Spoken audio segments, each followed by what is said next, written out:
The NFL draft order is almost set. It is Senior Bowl week. We're coming off of Hula Bowl, American Bowl, Shrine Bowl, Zach. There is so much NFL draft action happening right now. We're on the eve of the combine, it feels like already. It's been a month since we've done an NFL mock draft. So we've got a one-round mock draft ready here. Trades are on the table. We're going to see, who's moving up, who's moving down. We're trying to go a little bit more in depth, give a good view of realistically what this first round could be shaping up like. And let's just get right into it here. Probably the easiest pick. Raiders are on the clock. They've locked in the first overall pick. Is there any conversation other than Fernando Mendoza? Like realistically, is there any other option for the Raiders? Realistically, I guess you could look at a guy like Reese, but with a new coach coming in, I feel like he's going to try to get his quarterback. Fernando Mendoza is going to be the pick. I really, like I said, there could be a conversation to be had. I'm sure there's going to be some back and forth in that war room a little bit, but right. I think it's going to come down to Mendoza here. Yeah, I'm really interested too as we work through this first round. Again, it's been a month since we've done this, right? This exercise. So we have a lot of new coaching staffs. I believe it's 18 new offensive coordinators, 11, I believe, head coaching positions. Only 2 are still open. And so there's a lot of movement here. The Jets are on the clock at number 2. They've stuck with Aaron Glenn at head coach. They're just kind of piecing together the coordinators now. I know you've been talking about Reese for a while. Ruben Bain is in this discussion. Is it Reese? Is there another guy that we're thinking through? I really don't think it's offense here. I don't, they have another pick later on where I think wide receivers on the table. I don't think it's second overall. You could go for even one of the top wide receivers. Yeah, I don't think it's good. I mean, receiver, I guess, would be an option. It's hard to justify a guy like Ruben Bain to be the second overall pick, in my opinion. When you look at the Jets roster, obviously there's a lot of holes. But when you're sitting at second overall, you finished very poorly, obviously. Take the best player that's here. I think it's Reese. I know I said best player available, and in my opinion, that'd be a guy like Caleb Downs or Jeremiah Love, but like a real, like someone that you could versatility that has the versatility that can play different positions. I think Reese could help transform that defense, and you got a guy like Aaron Glenn who's a defensive guy, right? So take Reese and be happy with your decision here, taking one of the best players in this draft class. All right, I like that. Well, you mentioned Caleb Downs. I think he starts to come into play. I know he's a safety, right? But I think he starts to come into play here as we're talking about the Arizona Cardinals. An interesting team to be up here with the third pick, Zach. I'm thinking this is a team, I think this is where you could start talking about potential, move back spots. Could the Cardinals be looking to, like, depth for me is more of a problem. They've got to address, I think, that interior defensive line. Linebacker, I think, needs to be on the table for them as well. Corner, there's a lot of options here for what Arizona could be going for. It's a very interesting spot, right? Because you look at like the top of the draft board right now and who's up there. The question is going to be, especially when you're talking about trades, is who's going to come up for who? Yeah, right? Who's worth moving up for? Exactly. So you look at guys like, who's going to move up for Caleb Downs? Who's going to move up for a guy like David Bailey, Jeremiah Love, Tate? Is there a run on corners where a team feels like they got to jump up and get Avion Terrell or Jamal McCoy?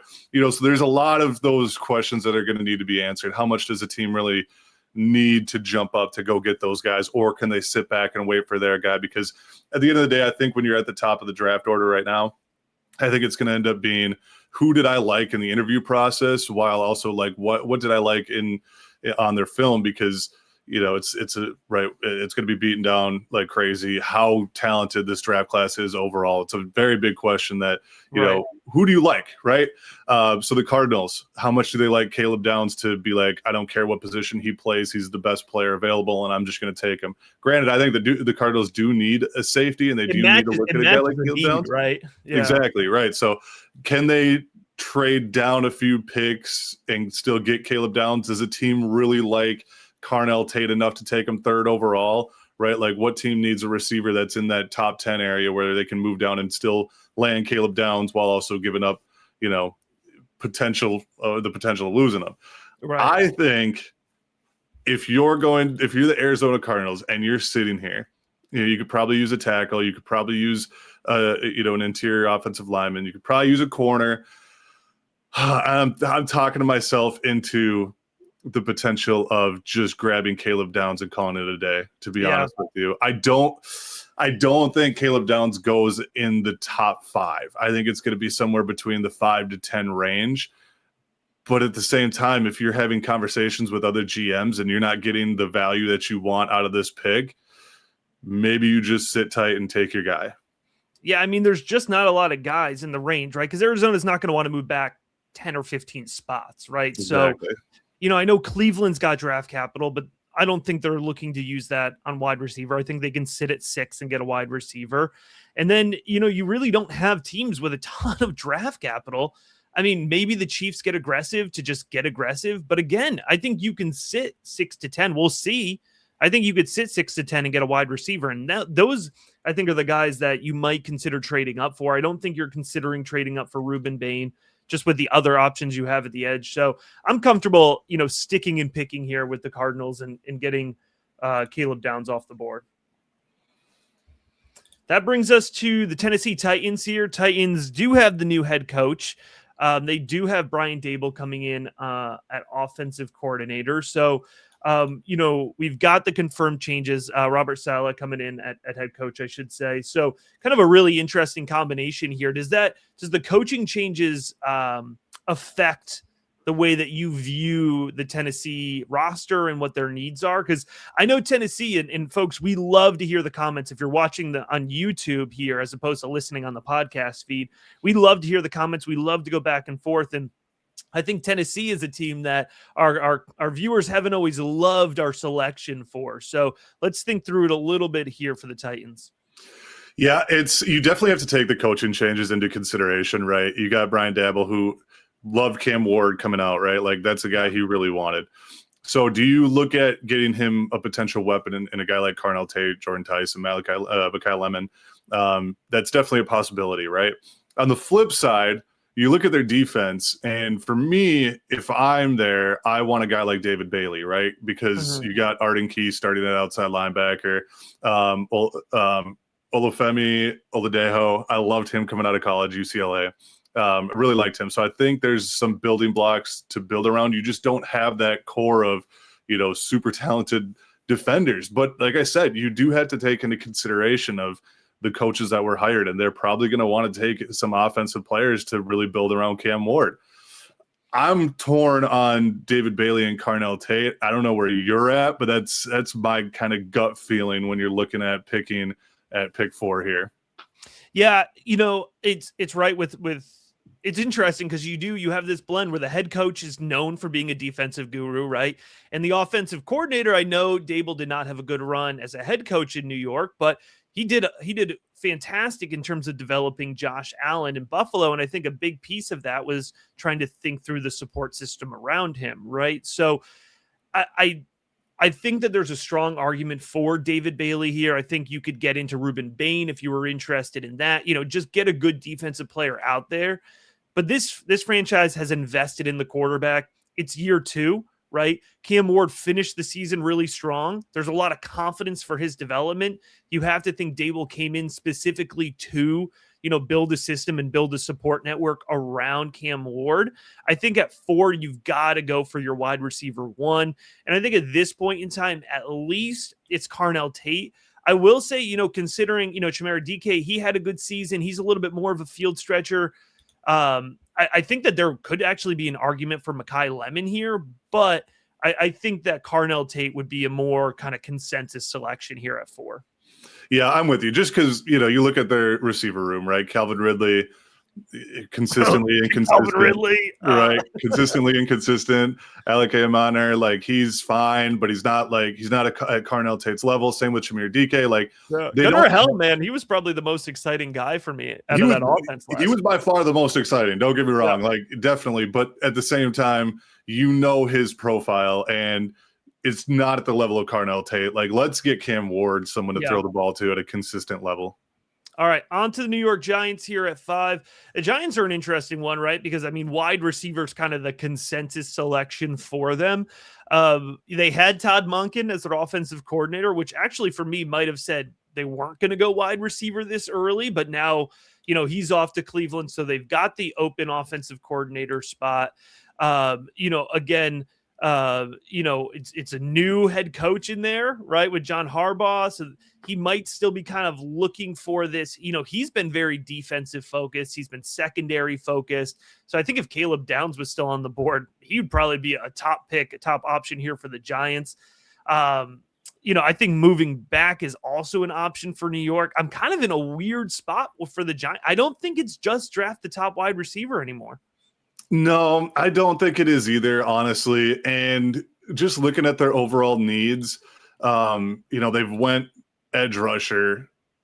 They can't go edge. They cannot add to that defensive line. Yeah, they've went edge rusher the last few years, and they're strong on the defensive line. Because again, I'm looking at a couple of my top guys left, like David Bailey. I want to find a good spot for him, and I don't think the Giants are going to try to go for a defensive lineman here.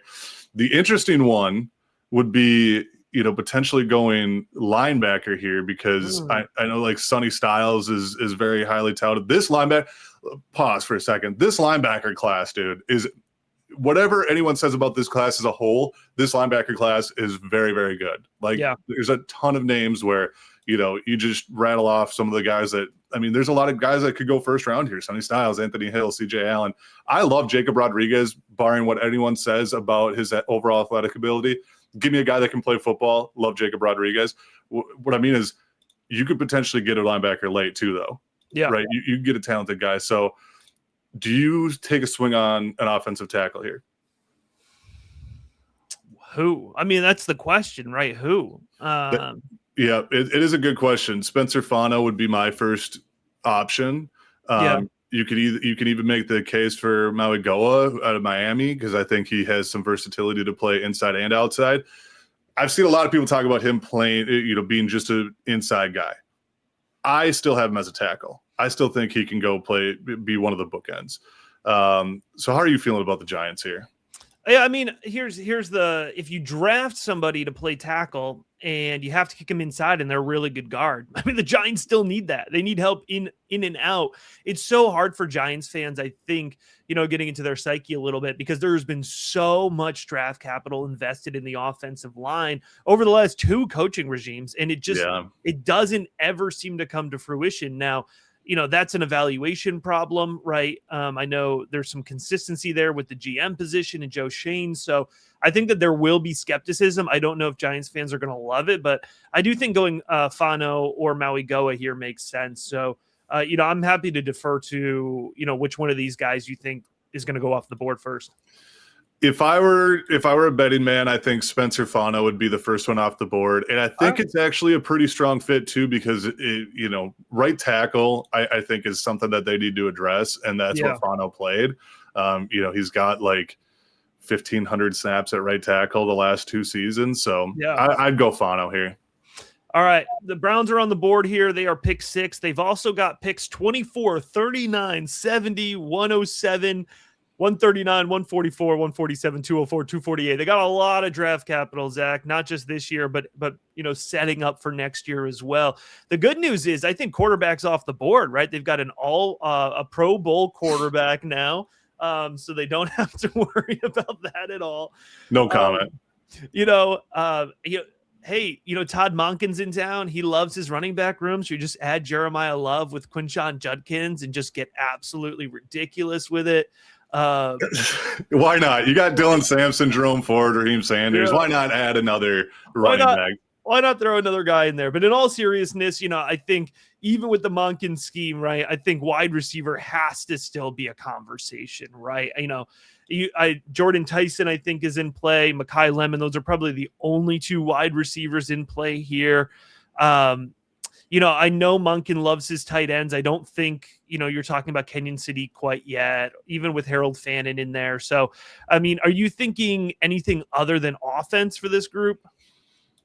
Just looking at my big board and looking at their depth chart, I'm tempted to say if you add an edge rusher like a David Bailey Mhm. across from Myles Garrett, how do we feel about that?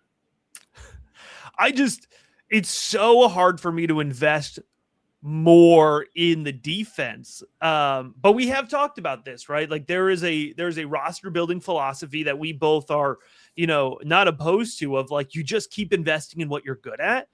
I do think that kind of sets them up with a decent amount of pressure, 24, 39, 70. Those are probably all offensive picks, right? If we're going to take David Bailey or a guy on defense right now.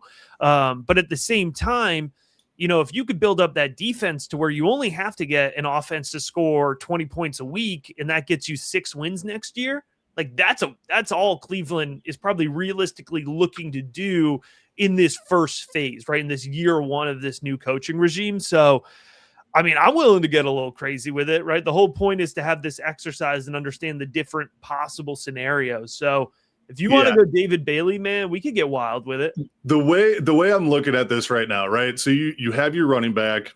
We could joke about them having their quarterback. I think they also have their tight end in Harold Fannin. They got David Njoku as well. And then so you look at your offensive line. The offensive line needs help, but at the same time, I just don't feel comfortable taking another offensive lineman this early, especially when you look at their tackles: Cam Robinson, Jack Conklin. Definitely not all stars by any means. And wide receiver is a fun pick, right? Like Jordan Tyson and McCoy Lemon. Those would be very fun picks. Yeah. You're looking at what they got later on. They got 24, and you mentioned all their other picks, later on. I think 24 is kind of where you look at taking a guy like Denzel Boston. Like, okay, I'm sitting at 24. Man. He's not going to be there at 24 in this mock draft. I can tell you right now. And that's where you talk about maybe them jumping up.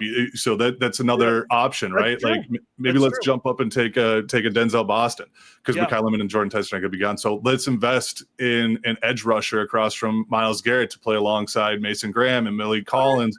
And I also got Devin Bush behind there and Carson Schwessinger and Denzel Ward. Like, let's build this defense. Screw it, man. All right. Let's go David Bailey. Here. You got me. I'm here for it. We're going to get 100% support in the comments. I know it.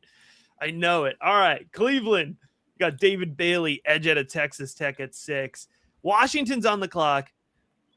Commanders fans, I apologize in advance. Zach, take your pick, man. I mean, corner, linebacker, edge, interior offensive line, tight end. There's a lot of needs here for Washington. Let's see here. They're set up with not a ton of draft capital. They have 107. Then they've got 7th overall. Then they've got 71st overall. So they don't have a 2nd round pick. They don't have a 4th round pick.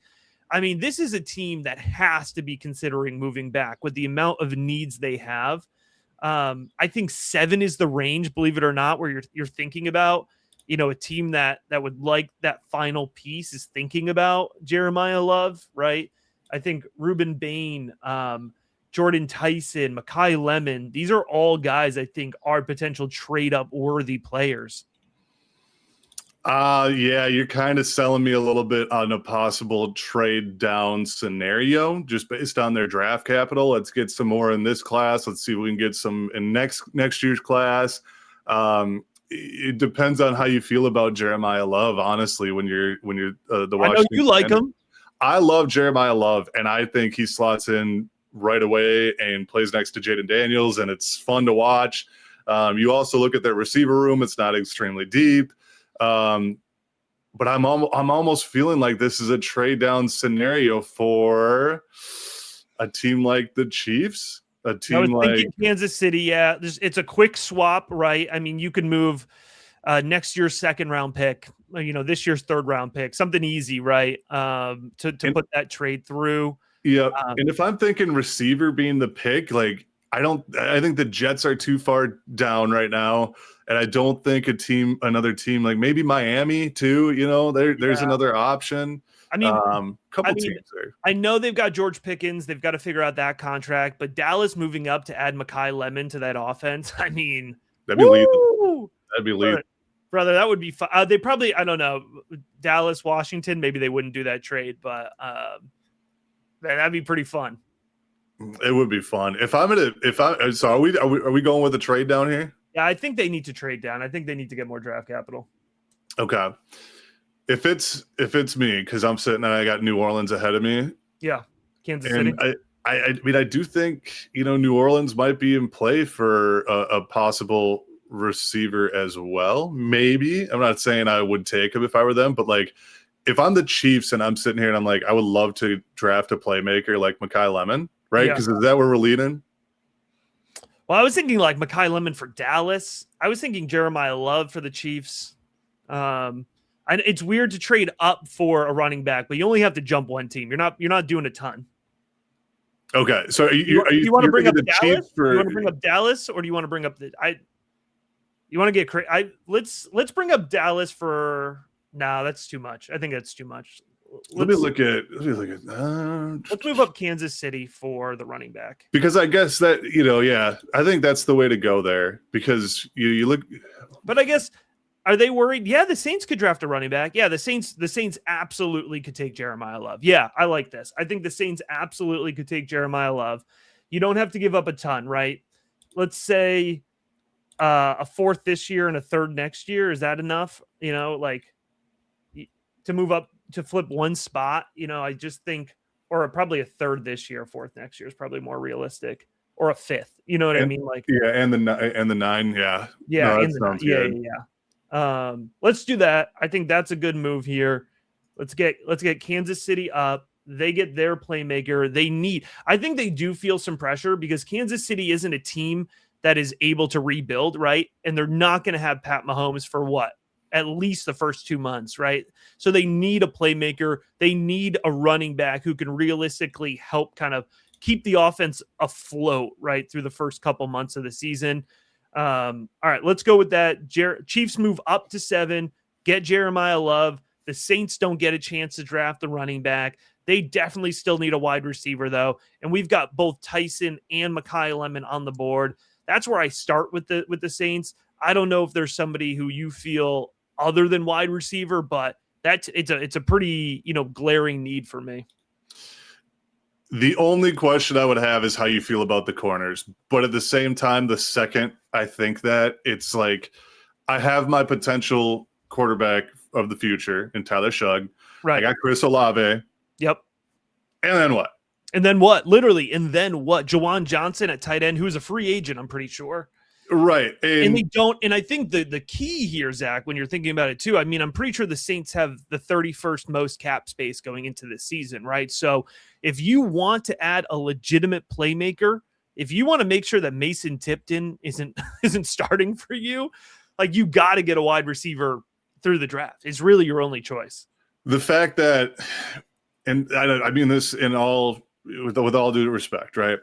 Bub Means, Jalen Polk, yeah, Trey Palmer, Dante Pettis. Like, you got to do it. If and I liked a lot of those guys coming out that I just mentioned, but if Mason Tipton's starting over you, if Devon Vele, whatever is starting over you, like, they have a receiver problem. Like, get Tyler Shugg a receiver, please. Here's the problem. Like, I think Lemon probably gives them a little bit something different than Olave, right? But it's not like, completely contrasting profiles with either Tyson or Lemon. I think it's too early for Boston. I do like Boston, but so I have a hard time between Lemon and Tyson. I would go Lemon. I just think he gives you like a little bit more explosive playability. I'm fine with that. The only argument I would have is Tyson's more of that, bigger bodied guy who can run and also stretch the field and also make plays on the boundary. Yeah. That's the only argument I would say where he's a little bit different than Olave. A little bit. I do like how Tyson can win at all three levels of the field. I think Lemon can stretch the field, though. I think he does do that well. I don't think he's playing along the boundary, though, right? And I think, you're not getting an X. Tyson's closer to that, but I don't think Tyson's an X in the NFL anyway, Right, yeah. And I'm good with Lemon. Let's go Lemon. Yeah, let's go with Lemon. So Washington is now back up on the clock. They've added a third round pick we gave them here, so I think they're pretty happy with that. Gives them a little bit more depth for this class. I think we get back to the corner conversation here. I think Ruben Bain at 9 is kind of. I know we have some reservations about Bain, but I think at 9, we're we're really kind of pushing, his floor, I think, realistically. Yeah, we're getting close to the floor. I don't think we're at the floor yet, but it's the floor does not exist. But I think for corners, like you're looking at their corners, like Marshawn Lattimore and Trey Amos, I don't think they're in like the worst spot there. Then you look at their defensive ends, right? Dorrance Armstrong, Dietrich Wise, like they have Deron Payne and Kinlaw, but I think that getting an edge like a Bain would definitely help solidify this defensive line. Yeah, let's go ahead. Let's get Ruben Bain off the board there at 9. All right, Cincinnati's up here. Certainly needs some help along the offensive line. I'm kind of both lines. Cincinnati is always a really interesting one to try to figure out where to start here, but probably linebacker is where I'd actually start. And we've talked about the strength of this class. Sonny Styles is still sitting there. We haven't actually taken a linebacker despite Arvell Reese. Yeah. So we've taken one guy.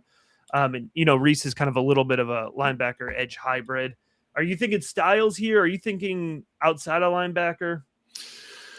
It's hard for me to not pick an offensive lineman, right? Like this is another topic this year that's going to be beaten down like crazy, but we need to get Joe Burrow some protection. I feel like he's going to retire if they don't draft an offensive lineman. Luck, yeah. I mean, we've mentioned Mawigo, how he can play inside and outside. And again, like I know draft capital wise, we talked about it with safeties. We know about running backs and all this, but at 10, if you got a guy where, okay, we're going to try you at tackle, maybe you're going to beat out Mims, maybe you're going to beat out Brown, or you're for sure going to beat out Dalton Reisner or a Dylan Fairchild. Like, right. You're going to have a home somewhere. That's kind of where my head is leaning a little bit. That works for me. I like that. By the way, folks, if you are not familiar with Zach's work over at Prep Draft Pro, make sure you are checking that out. The link to his Substack will be in the episode description. Zach, we were talking about it before we went on today. You are what? A scouting report 160, 170? I mean, I am getting up there. It's around the 172 now, I think. The other thing, around 172. Yeah, somewhere around that number.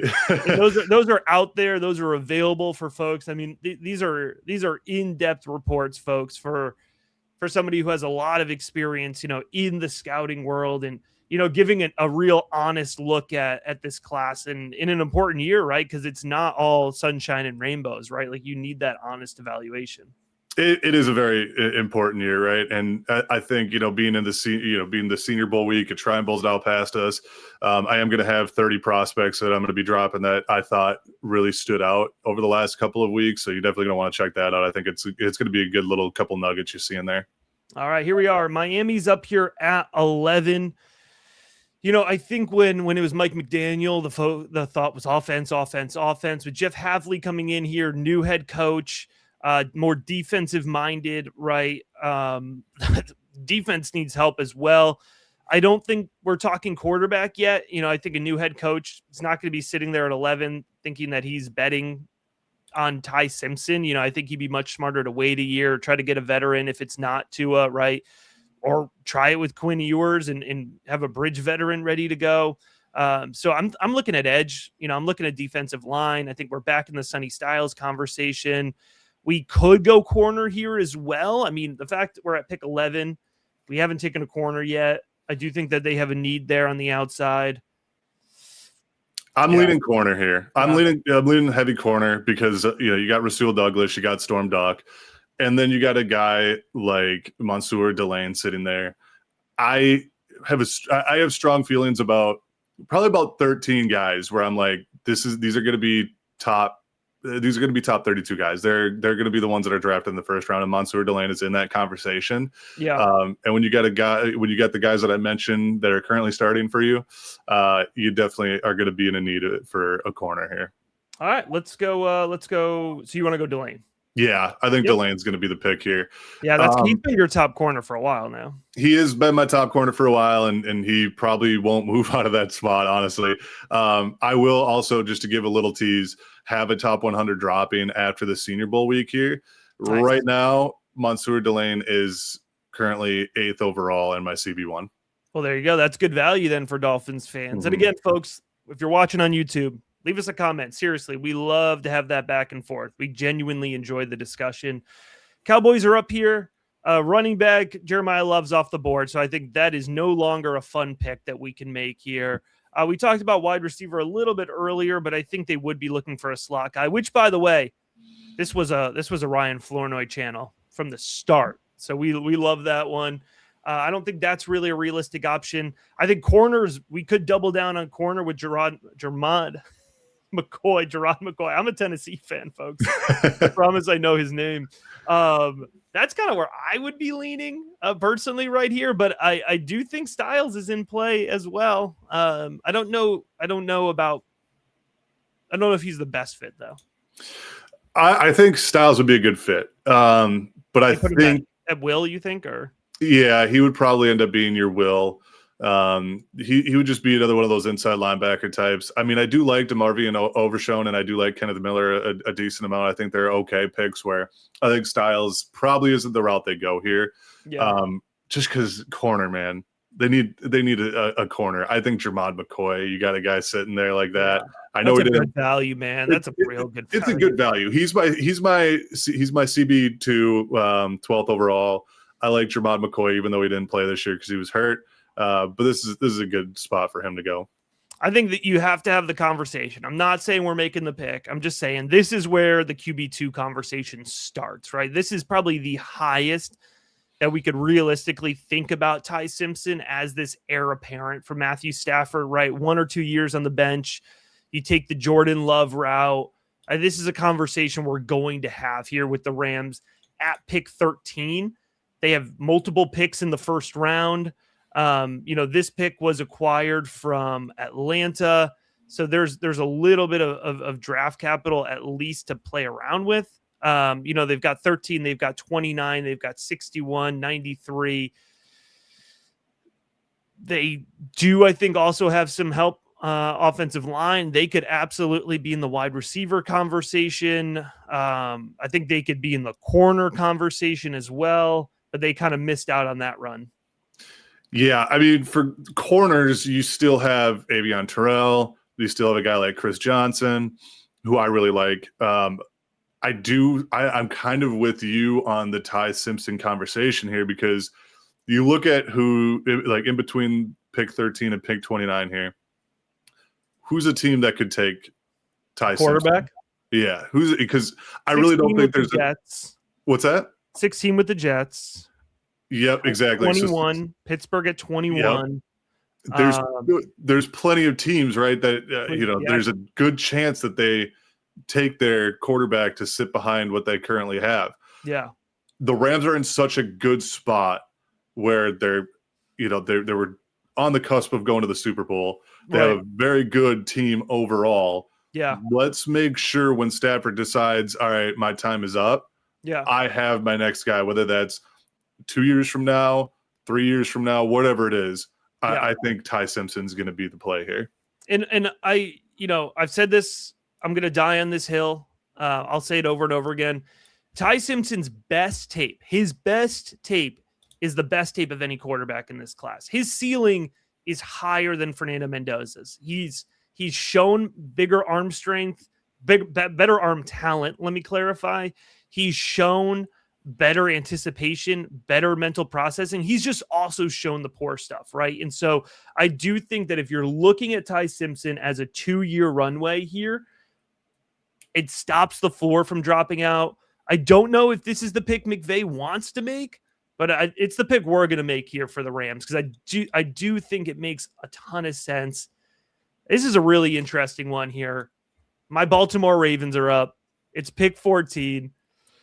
It's a different, we are so used to understanding, at least I am, understanding how to draft for the Ravens, right? We've had so much continuity. We've had so much of the same approach. And now it's really kind of been reshuffled here. So I'm really interested to think about this offense. Wide receiver is certainly a need, right? Outside of Zay Flowers, there's not really a playmaker. Offensive line was a concern this year. Secondary was inconsistent. I'm curious to hear where you would go, Zach, because quite frankly, I think my fan brain wants to send us into too many places for one pick. I love. So I mean, are you kind of thinking about leaning Jordan Tyson? Is that kind of where you were going? Not not when we started this mock draft, but he's sitting here at 14. I think that's pretty far down. And right, with this new coaching staff, I mean, I don't think Minter is gonna. I don't think he's coming out and prioritizing the offense, right? And we don't have so. Uh, Maybe it is defense. Maybe you're thinking edge. Maybe I think if you're going defense, I think you need to be thinking about the pass rush, right? You need to be thinking about a guy who's going to get into the backfield, who's going to help kind of drive some chaos. I think that's probably more realistic of a starting point. If you look here, the Ravens have, I want to make sure I get this right there. They have pick 45. They've got pick 8. They've got all of their own picks, and they've got 2 extra, actually, including comp picks. They've got 5. Actually, sorry, they've got 6 extra picks on day 3 between picks they've acquired and comp picks. So I think maybe you take 2 shots on wide receiver on day 3 instead. You know what I mean? Yeah, just you almost have to, especially when you have that many picks. And Right. we know linebackers are deep, and we know receivers are deep. Outside of that, DBs are pretty solid too. Outside of that, you look at the trenches, like where's the game won? And I feel like this is what a lot of people forget to think about is how important defensive linemen are and how important offensive linemen are. Yeah. When you have a class like this where I don't care if we want to have this conversation now or the rest of this draft cycle. It is not a strong offensive tackle class. It is not a strong guard class, and it's an okay center class. You look at the defensive side of the ball, regardless of what anyone's going to say here. I know there's a lot of names that people talk about as these were top 10 guys. These were top 10 guys. These guys have fallen down draft boards, and there's one specifically I'm talking about, but there's one still that I think holds some weight that fits this Baltimore scheme really well, and they have a need at this spot, and it's Keldrick Faulk. Okay. I think he could slide in as that, 5 tech that can play that DN type of role in that odd front. I think that this is going to be a spot where everyone's going to talk about Keldrick Faulk as like a mid first round pick to kind of sliding down a little bit. I think when you look at scheme and what he's done throughout his college career, not just last year, I think Keldrick Faulk is a very, very good spot here, and you could address receiver later on. You think like looking at the Jesse Minter scheme, right? Like looking at what the Chargers did last year. Do you think it's kind of like the Odafe Owe type role? Is that the kind of fit in athleticism that we're looking at here with Keldrick Faulk? Athleticism, you're probably not going to get close to Owe, right? Like that. Right. And he had he started to show some signs of growth this year, which I think the Ravens, thought they were getting. I think overall, it's just kind of a guy you can just plug in right away, and he's going to find success. He's not going to be a 12-sack guy, but he's going to be someone that's going to play a really strong role in this type of defense that fits what they need right now. All right, I like it. So Keldrick Faulk off the board to the Ravens. Up here at 15 are the Tampa Bay Buccaneers. We got to get Sonny Styles off the board, man. I know I keep saying it. The only other guy that I'm thinking about when I look at the Bucs, and I'd love to hear your thoughts on this. I'm hearing Caleb Banks had a really good, is having a good Senior Bowl week. Do you think he's back in play here in this draft capital range? Well, I mean, Caleb Banks, let's put it this way. I see size, I see length. I see someone that moves really well for a guy that big.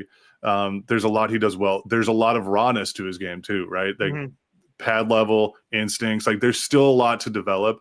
Sonny Styles is the pick here. It has to be. Sonny Styles is a stud.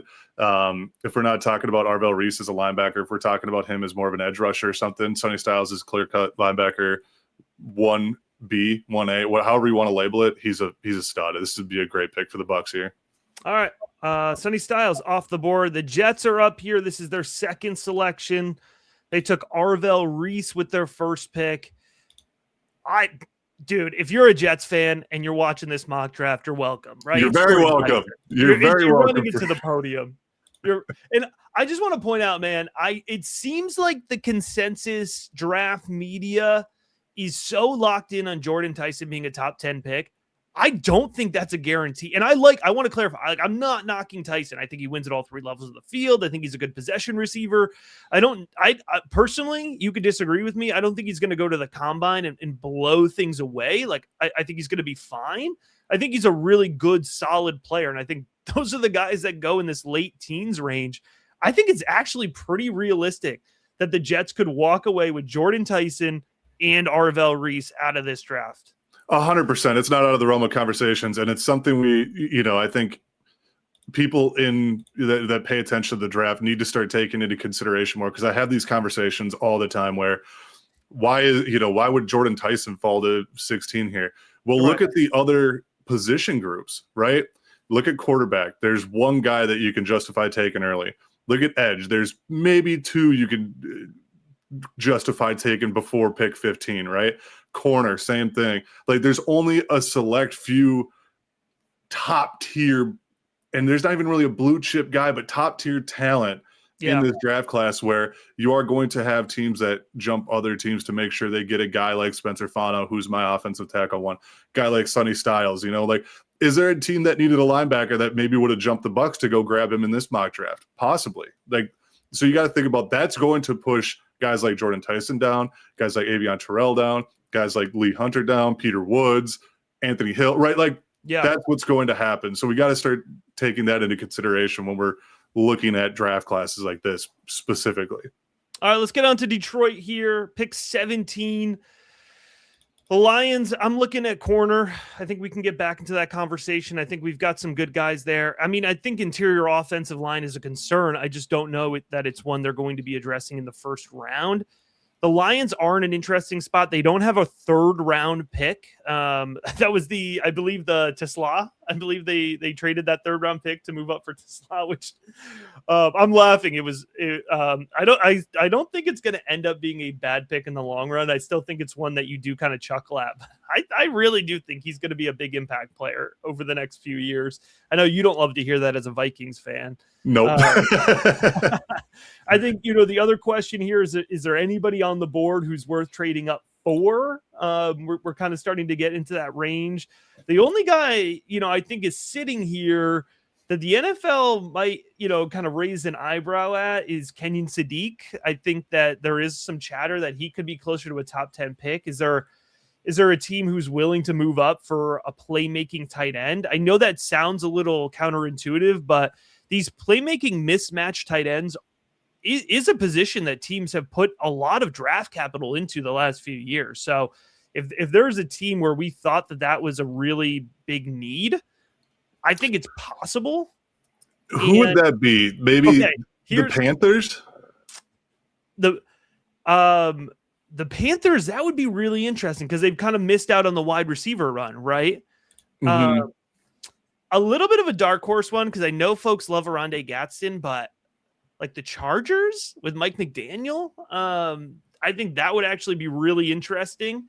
I don't think it's a super clean fit, but I think that'd kind of be an interesting one. I guess I should. Thinking if there's going to be a team to do it, it's going to be the Chargers are going to try to jump the Panthers. Like, I think that because if you're looking at this right now, it's a little outside the box, right? It is, but right. We have Detroit at 17, we have Carolina at 19, and we have the Chargers at 22. If a team's going to do it and maybe overpay, it would be a team that like it's the Chargers, because Pittsburgh's not doing it. Dallas isn't doing it. So the Chargers are going to try to do what they can to get in front of Carolina. Who can offer more? That's going to be the name of the game at this pick here. Because I do think you're right. Kenyon Sadiq should be selected around here. And now is when teams start thinking about who can I jump to go pick him. Would the Pats move up? Because I love Sadiq to the Pats. I think that's the type of playmaker. The assumption is, because in terms of wide receivers, right? So if you're saying we need to put a piece around Drake May, which I think would be a very smart thing to do, Denzel Boston is the only wide receiver who's going to give you something different in that range than what you have, right? Because I think Concepcion could be in that late first round conversation. Cooper could. I don't know that those guys are giving you something different. Kenyon Sadiq absolutely would, right? And we have seen Drake May love Hunter Henry this season, and no shade to Hunter Henry, right? But if you could replace him with Kenyon Sadiq, That's a move I'm making 10 out of 10 times. It's a bit of a jump up here, but we've talked about it, Zach. Once you get to 17, you're probably out of, quote, first round pick value range, right? There probably aren't first round guys left. I'd say let's get a little wild, man. Let's have the Pats move up with Detroit. I'm not opposed to it. You said the problem with it, though, is going from 31 or 32 up to 17 is going to be a hefty price tag to pay. But you did allude to it. There's not a first round graded player that's left on this board. Sadiq would be the last one. So if you want to overpay from 31 or 32 to 17, it's going to be a hefty price tag, but you're in the Super Bowl. Yeah. You have a team that can get you to the Super Bowl. If you want to overpay for a playmaker, you have the means to do so. How about we do 2 second-round picks this year and next year? Detroit sends back their third or their fourth this year. I'm with it. All right, let's do that one. It's getting a little aggressive, right? But I think the important takeaway here from a mock draft exercise perspective is this is when teams could start getting aggressive. I think this is when you could start seeing some trades happen, go up and get your guys. And I don't think the price is going to be as expensive as it could be in some other years to move up. So Pats get their guy, they get their piece. They're going to help Drake May. Man, that's fun. All right, Vikings are up. These are your guys. I'm just going to let you lead right into the conversation. Man, it's an interesting thing to look at here because their offensive line, when healthy, was improved. You know, Vikings fans all year were complaining nonstop about how bad this offensive line is and we need help on the offensive line and blah, blah, blah, blah, blah. Darrisaw, when he was healthy, was good. O'Neal, when healthy, was good. Fries, Kelly, even Donovan Jackson showed flashes. Like this group of 5 guys, if they can keep them together, is a very solid group. They just have to be healthy. That is something that Vikings fans need to understand for sure. The biggest thing that I saw this year is controlling the trenches was absolutely horrible on the defensive side of the ball, and the corners really struggled, right? Like this just was not a well-rounded defensive team. But at the same time, what Brian Flores was able to do with what he had was actually amazing. And they're bringing him back. So I think when you put yourself in that room of contract talks, Brian Flores, we want to keep you here for another long time because you've been amazing. He signs the deal. Hey, we're also going to draft a defensive player for you to develop and turn into an elite starter. Because like I said, we don't really have another first round pick here, but the closest thing to that would be a guy like Avion Terrell. Yeah. All right. I'm good with it. I'm good with Avion Terrell there. Carolina Panthers, man. I know I think Tate McMillan was a smash pick. We saw Bryce Young take a big step forward. I think this offense is finally figuring out how to set Bryce Young up for success, right? Because I think that we've gotten to a point with Bryce Young where we understand, I don't think he's ever going to be a top 5 quarterback. I don't think he's going to be an MVP quarterback. But the Panthers have shown, man, you can make the playoffs with him. I think you need to give him another piece. I want to get rid of the idea that you have to put Xavier Leggett on the field. And I'm just going to. He needs to stop making TikToks of him running routes and just go play football. I understand, right? And this is I don't know if Panthers fans will like this or not like this, right? Because 2024 was Xavier Leggett, 2025 was Tate McMillan, 2026, man, Denzel Boston, dude. You have McMillan on one side, Boston on the other. I mean, that is a matchup nightmare. I know they're both big guys. I know they're both X profiles. I know it doesn't seem like a clean fit, but actually, if you go back and specifically watch the 2024 Denzel Boston film, he actually wins really consistently at the first 2 levels of the field. So there's actually some versatility for what you can do with Denzel Boston. I think you keep Tate McMillan in your traditional boundary X type, setup. And then you use Boston as much more of a versatile, athletic kind of matchup piece. I'm with it, man. I think that would be a really fun pick for a guy like Bryce Young because he showed flashes, right? So, let's get him another weapon. All right, I love it. Oh, that's fun, man. I like rooting for the Panthers. Yeah, I have no reason to, but you want to see them succeed, and I do want to see Bryce Young succeed too. The Cowboys, That's a different story, I guess. All right, let's see here. They are up at 20. They had pick 12 in this draft. This is the Green Bay pick, right? This is the Micah Parsons pick. Yeah. All right. So they've gotten corner. We've kind of got that box checked. I think in our early mock drafts, we were thinking, oh, maybe, Justice Haynes would be running back too. I just want to, folks, there's no running back two in the first round of this class. All right. Nope. I'm not sure there's a running back two in the top 50. Nope. That's probably a different discussion. So running backs off the board. A linebacker, I think, is still in play. That's kind of where I'm leaning. Where are you at? Linebacker is definitely where I'm leaning. And my next linebacker would be a guy like Anthony Hill. The only reservations I have for him is there's just some question marks about his overall play, right? Like, is he going to be a first round pick, or is this a guy that drops out of the first round and maybe it's like a CJ Allen that goes here? Mm-hmm. From what I'm understanding, is it probably would be a guy like CJ Allen to go over him. So I'm thinking if they're sitting in the room and they're decided between Anthony Hill and CJ Allen, I think that's more of that type of fit. Because we were talking about Sonny Styles here, right? For their first pick. Yeah. If you're in that war room and you're sitting at 12 and you're decided between a corner and linebacker, I think they go corner and think maybe they can land a guy like CJ Allen at 20. So I think that's the right pick here, CJ Allen. All right, CJ Allen off the board here. All right, on to pick 21 here with the Steelers. New head coach, Mike McCarthy. I think, you'd start to have the quarterback conversation here. Quarterback 3. I think it's too early. If I'm the Steelers, I'm looking at quarterback, pick 76, pick 85. They've got 2 third-round selections. Maybe pick 53. Maybe you really like Garrett Nussmeier, but I don't think you're going there. Wide receivers, a conversation, I think, but I'm not sure that's a priority either for the Steelers. Yeah, I think if you're looking at quarterbacks, like there's probably not going to be another one drafted in the first round. I think we took the 2 that are going to be that type of potential of a guy.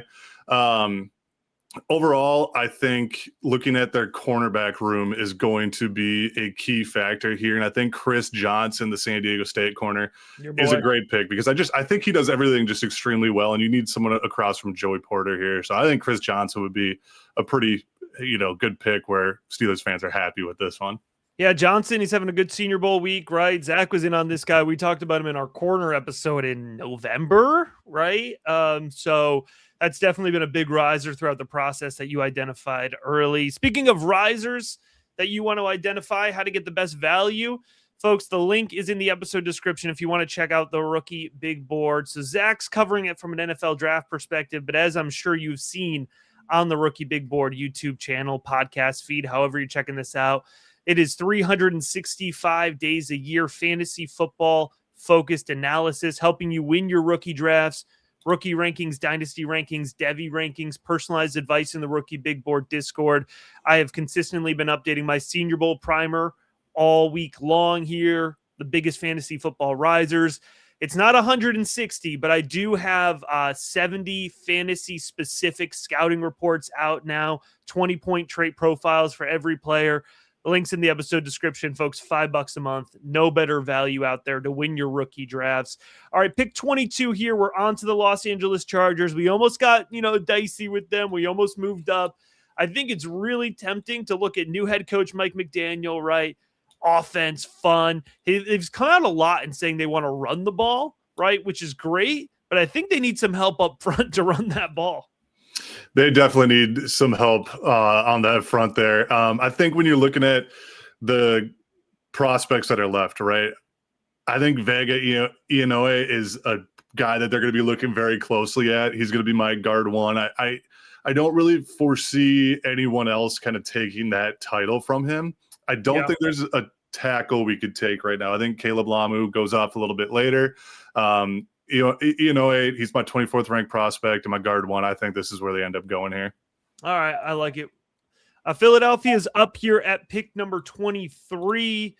Looks like it's all but over with Dallas Goedert, even though he's produced at a really nice level. Like the tight end in that scheme, although it will be changing, has been a pretty good spot. Am I forgetting? Do we have a confirmed offensive coordinator there yet? I believe so. I can't remember who it is specifically, but I believe so. All right. Well, we'll do some Get the producer on it. Yeah, we'll get our producer on that. I don't see anything announced yet, actually. Yeah, I was gonna say I think they brought in a couple guys, but they haven't found their guy yet. Right, they don't have that yet, but still, we're looking at this roster here. I think the secondary is a concern, right? Corner, safety. That's probably where I jump out to first. I mean, I know they have Devontae Smith, AJ Brown. You could be looking at a third wide receiver here if there's like a flanker that you like in this range. I'm not sure there really is one for me. I like Concepcion a lot, but I think he's probably slot. And I think it's a little early for like an Omar Cooper. Yeah, I think it's early for an Omar Cooper. Just looking at the prospects that are left, this is going to be the toughest all year. The rest of the season is going to be the toughest area to start drafting because I don't see an edge rusher that is worthy. I don't see a receiver that's necessarily worthy. My next rated guy would be Lee Hunter, who's my 17th overall player, but they don't need a defensive tackle. They got Jalen Carter and Jordan Davis. You know what I'm saying? So like, this is where it's going to get really tough, where I think that the Eagles start looking at trading down. Okay. So, I mean, Peter Woods is here, Caleb Banks, Cassius Howell, TJ Parker. Like, these are the types of guys, right? Lomu, that you would be willing to trade up for. I think this is where someone who needs a tackle starts thinking about trading up for Lamu. I just don't feel comfortable with the talent that is there, where someone's going to be like, I need to trade up and go make a splash move here. Right. Now, who needs a tackle who's sitting down here? Maybe a team like San Francisco? I think they could come up. I think they could come up and make a play here for Lamu. We're not talking about a serious investment to move up, right? Right, exactly. Because you look at the Niners. I mean, Trent Williams, amazing player, Hall of Famer, right? How much longer is he going to play? And then you got to get the next guy up, yeah. And then you got a Colt McKivitz too. So like, it's definitely a need where they could go tackle. Let's bring the Niners up here to take Lamu. All right, we'll call it a 3rd and 5th round swap or something along those lines. I really don't think you have to do a lot to get up in this range. You could call it just a 3rd round pick if you like it better for the Eagles. All right, so San Francisco moves up. They take Lamu. That gets Cleveland on the board. They took David Bailey. We promised when we took David Bailey, we'd go back to the offense. But I think, Zach, this is a good example of why you do this exercise, because when we made that decision, we gave up Denzel Boston, we gave up Kenyon Sadiq, we gave up Jordan Tyson, we gave up Makai Lemon. There was a lot of playmakers that are no longer available, right? So is it the best receiver left for me is Casey Concepcion, but is that what this scheme needs? Not really. Not really, right? So what's your next type of option here? There's not really a wide receiver I think is a good fit here. I mean, is it a trade down scenario for a team that needs a defensive tackle? Because we are in the defensive tackle area where it needs to be discussed. And like the Bears are sitting there, the Texans are sitting there. I think the Bears sitting here, they need a defensive lineman really bad, and I think Lee Hunter fits that mold. Yeah. Then you look at the teams. You really hate Peter Woods, huh? I think Lee Hunter is DT1. I think he's D tackle 1. I don't hate Peter Woods. Where did they got him ranked here? They got him 9th. Yeah. That's high. In my opinion, that is extremely high. I think Peter Woods is a back half of the first round type of player. And again, it's all, who's the best player available and who's going to come up and get him. I think when you look at the Bears, overall, the trenches have just not been the best for a little while now. And I think they could use a guy like a Lee Hunter who can just push the pile. But at the same time, they're sitting there with the next pick. The only reason why they come up is like you got Peter Woods and Lee Hunter sitting there, and both I think could fit that scheme. So I'm going to make I'm going to have the argument of why would I come up when I like both of them? Right. So that comes into play. The Browns, you kind of can't. just gets us back to where we were. You kind of don't have a trade partner right now. You really don't. So you have to make that play of maybe Concepcion will fit next to Tillman and Judy just fine, and we're going to make it work somehow. Yeah. It's a reach. The other thing I'm doing just for folks who are fans of teams that aren't in the first round, I'm kind of poking around to see, is it realistic for like a Green Bay or an Indianapolis or a Atlanta to move up? And I think Indianapolis has the need. I just don't know that they're going to want to, right? You'd probably have to pay up like a future 2 to move up from 47 to 24. You probably have to pay up more than that, like this year's 2 and a future 2. And I just don't know that they would want to do that unless they really like Peter Woods, which I think is more possible. I know he's not your top guy, but I think there's a better chance that somebody would move up and get like a Peter Woods than they would maybe Hunter. Yeah, I'm very conflicted because I feel like this is going to be a tough sell. I feel like it's a tough sell to move up from that far back. Yeah. All right, let's go. Houston's the only other team I could think of that might want to move up, but let's. I'm telling you, this exercise is going to be tough all year, brother. Here's the problem with Cisse Concepcion, and I like Cisse Concepcion. I think he's a difference maker. He's not wide receiver 1, and he's not. And as much as I like him, drops are a problem. That is not the guy. If you are going to roll out Shedeur Sanders next year, that's not going to be good for Cleveland. That's not going to be good for Concepcion, right? He does not have the catch radius that you need. It's not the right fit. So I think that's where I'm struggling with this for Cleveland. And I know this is an exercise. We're getting locked down on this. I just don't see it. I really don't. I know it's a tough one. We went edge. I'm going to throw out a wide receiver that I do not think is a consensus first round pick. I do think the NFL is going to like him more than maybe our viewers or maybe even Cleveland Browns fans at this point. Zachariah Branch. He's electric. He wins close to the line of scrimmage. You can get some yak potential out of him. You've got Harold Fannin, this versatile athletic tight end. You've got Zach Branch, this versatile athletic wide receiver. And at Georgia, he proved in 2025 that he's got the ability to at least win into the midfield. At least. He doesn't have to be a 5-6 yard ADOT guy, right? So if we're going to go wide receiver, I'd say that's where we should be going. I'm with it. Let's do it. All right. We're going Zach Branch. All right. So the good news is we spent a lot of time talking through the Bears pick to get to the Browns pick. So you want to go defensive line here, right? And you want to go Hunter. I want to go Lee Hunter. I think they need a pile pusher. They need someone that can push the pocket. He's someone that can do it. Okay. All right, on to Buffalo here. We didn't shortchange our Bears fans, right? Like we had that discussion. I think it's D-line. I think that makes a lot of sense. All right, so we haven't touched the safety position in a while. I think Bills could be looking at like that Taylor Rapp replacement, right? A linebacker back in play here. Okay. Here is where Cisse Concepcion could go. There you go. I was waiting for you to get there. This is where he could go. I think Bills fans. Okay, here's the only thing. It's a little repetitive with Shakur. I think that's your challenge. I think Bills fans want a big outside wide receiver. They want to be able to forget the name Keon Coleman. I don't know that you have that here, right? Because the next kind of X type guy who's going to go off the board is Elijah Surratt. You do not want Elijah Surratt if you're a Bills fan at 26. That's not the fit you're looking for. So unless you were so thrilled with Malachi Fields, I know he's a big riser in Senior Bowl week. I don't think he's a first round caliber guy. Hear me out. Ted Hurst.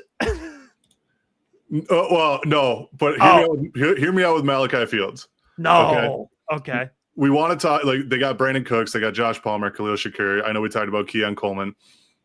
They do need a big-bodied guy. I think Fields would start over Palmer. Yeah. I think he's not a first round guy, man. I think it's one thing to see him at the Senior Bowl, and I understand why he's moving up. And maybe I need to go back and catch a couple more games of Malachi Fields. But when I watched him, my challenge with Malachi Fields as your ex-boundary guy is he doesn't win positioning. He doesn't separate before the catch point, and he doesn't win positioning. So he gets boxed out a lot. He gets out-physicaled a lot for a guy who's going to be your boundary X guy, right?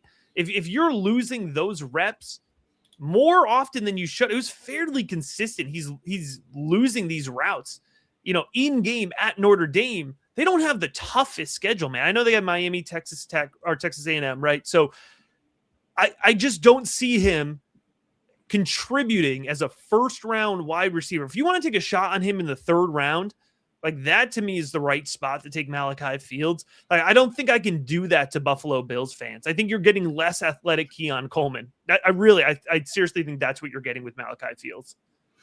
Why not keep Ted Hurst at that point? Right. You could take a shot on Ted Hurst. Ted Hurst isn't going to go in the first round. He will be a day 2 guy. 100%. I have very strong convictions on that. Why not?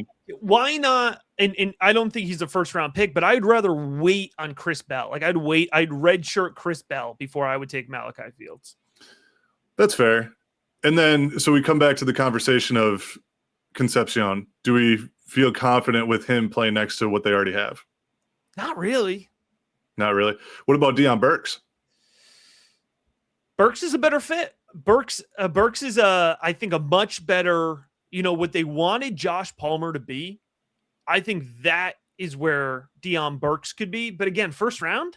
Yeah, we're trying to get a big body guy to fit there, so it's going to end up being a reach. Yeah. What about? Go ahead. Do we flip the position and maybe think about going with a corner? Yeah, because Colton Hood is still there. Yeah, that's where I lean a lot better. I like that's where I lean is Colton Hood. Yeah, I like that a lot better. I mean, you saw that the secondary was a concern fairly consistently for them this year. Yeah, let's go Colton Hood. I like that a lot better. We'll get you a wide receiver. It's a 1-round mock, but Buffalo fans, I'm telling you, you would rather wait. The way this mock broke down, you would rather wait. But for a future one, Zach, maybe we're thinking about Buffalo moving up to that Denzel Boston range. That's probably where you want to be if you're Buffalo fan. If you're Buffalo, you want to get a guy like Denzel Boston for sure. That's the note for the next mock draft. All right, Philadelphia's up here. This was our trade back, right? The San Francisco pick. Yep. So they only moved back a few spots. I don't think they really lost out on anybody that they would be looking in on. I started to mention, tight end could be a position of need, but I think Max Clare is the second guy who goes, and I don't think he goes at 27 unless you disagree with that. I'd rule out at least tight end to start. I would rule out probably any tight end that's going to make the first round outside of Sadiq. Just looking at what they need, tackle, receiver, depending on AJ Brown. I think they have enough depth on receiver. I wouldn't go receiver. I know, there was all this talk. He's still super productive this year. He's still super good. He's so funny. I feel like a lot of people talk about him maybe getting traded type of thing, and it feels like it's been a conversation for a while. Do they go tackle and just try to find, whenever Lane Johnson hangs it up too, kind of like what we talked about for San Francisco, and maybe go with a guy like either Caden Proctor or Monroe Freeling? It's kind of where I lean, because again, this class is very underdeveloped as a whole. And maybe they take a tackle to kind of sit, maybe play a swing tackle type of role. Yeah. How do we feel here? I like that. I like that a lot. And I think Caden Proctor is the perfect fit, right? Because I think the thought on Proctor is he's got the ceiling to be the best offensive tackle in this class. He's just not quite there yet. Exactly. I think that's a really good fit. And we know if Philly takes him, he will be the best offensive tackle in this class 2 years down the road, right? So, all right, I like that fit for Eagles fans here. Up at 28, it's the Houston Texans. We're recalibrating them with their draft pick a little bit further down board than maybe some of the mocks that we've done earlier. Texans here, offensive line. I'd say they're probably upset that they just got sniped on Caden Proctor. Either Monroe Freeling or this is a good spot for Peter Woods. Oh, you think defense here? I think just stack. You I've said this earlier in the pod. We need to win in the trenches, right? And I know they need offensive line help, but I'm higher on this defensive line than offensive line. You take best player available here. You put him between Danielle Hunter, Will Anderson. That's where I'm leaning right now. All right. They got Tim Settle. They got Tim Settle. They got Sheldon Rankins. I think you have your replacement there. Okay. All right. So you want Woods? I think this is a good spot for it, and just dominate the trenches on the defensive side of the ball for the Texans again. All right. So I think the Rams are in a pretty good spot here, right? Because they went Ty Simpson at 13. It's not going to be every Rams fan's favorite pick, but I do think that they have a corner need, and I do think we still have Cisse on the board. I don't know how you feel about Keontae Scott or Abney. It's too early for D'Angelo Ponds. I love D'Angelo Ponds. It's too early, right? But all that to say, I think we've still got some really good corner options. I think Cisse's the pick here. I mean, you kind of took the words out of my mouth here. I think Cisse's the pick. You're right. It's too early for Ponds, even though I do really, really like Ponds a lot. Cisse will definitely fit in nicely in this Rams secondary. All right, let's go there. Detroit's up here at pick 30. This was our trade. We traded back with the Patriots a little bit earlier here in this draft. All right, so when we're looking at Detroit here, what jumps out to you? Oh man, this is a good team, right? This is a pretty well-rounded team. I kind of lean either corner, and again, like we just talked about it maybe being too early for Ponds. Scratch that. I'm not saying Ponds. They got a Meek Robertson that they could play it in the slot too and outside. Is this the Caleb Banks spot?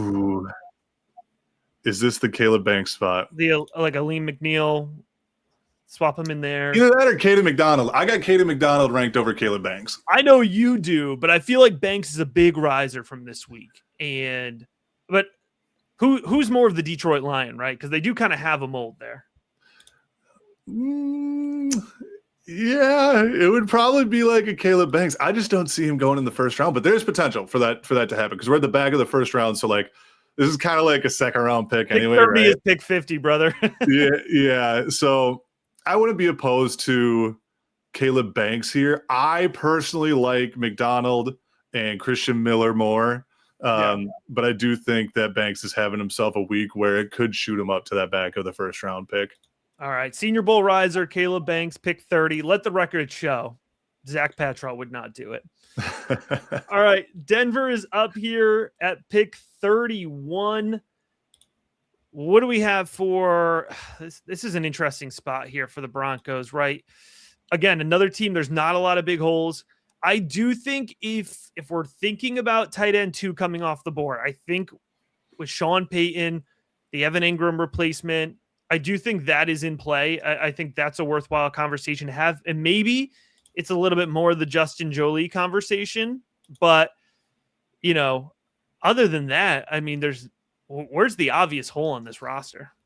I think you're getting a little spicy with Jolie here. I think, because I like Jolie too, but I think when you're just looking at their defensive line, I think this is where Cade McDonald could go. Okay. Yeah, I like this. That seems like a good Sean Payton type of defensive pick there for him. Yeah, I know he's an offensive guy, but let's get him as guy. All right. Pick 32, our final pick, the Seattle Seahawks, because they are going to win the Super Bowl. Let's see here. Seattle. Good spot, man. Another wide receiver?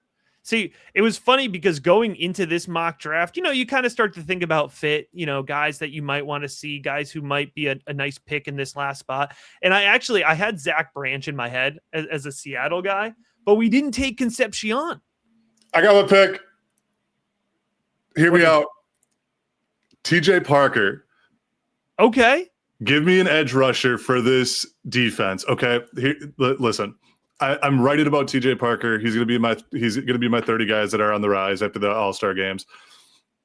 We need to start taking into consideration this as well, the year previous, right? So I just was writing this morning.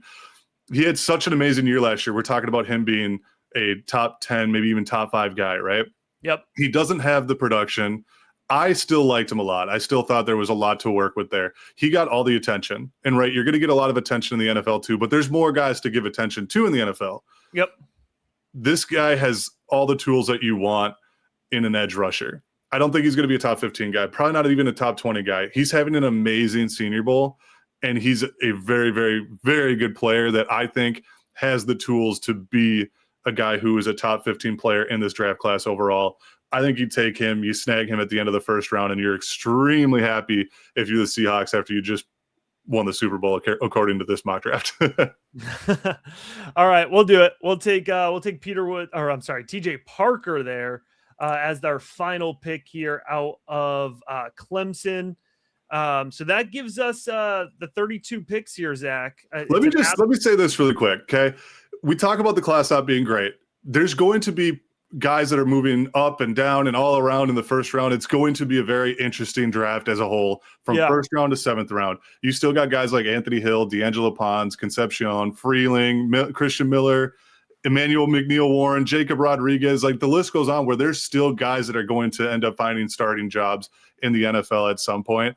This is going to be one of the most interesting draft results that we're going to have. Like when the end of April comes, we're going to be like, holy crap, like what just happened? I have a feeling this is going to be one of the more exciting draft classes, even though as a whole it's not the most talented. It's going to be a fun draft to cover.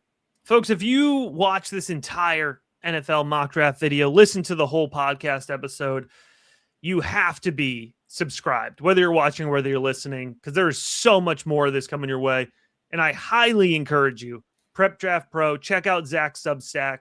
The level of in-depth knowledge there is exactly what you're looking for. And if you're trying to get the fantasy angle here, which you absolutely should be, there's no better way to win a fantasy championship than to win your rookie drafts. Patreon.com/rookiebigboard. Zach, good mock draft. You better believe we're going to be back soon. We've got more Senior Bowl risers to talk about. We've got more Shrine Bowl risers to talk about. And like I said, man, we are on the eve of the NFL Combine.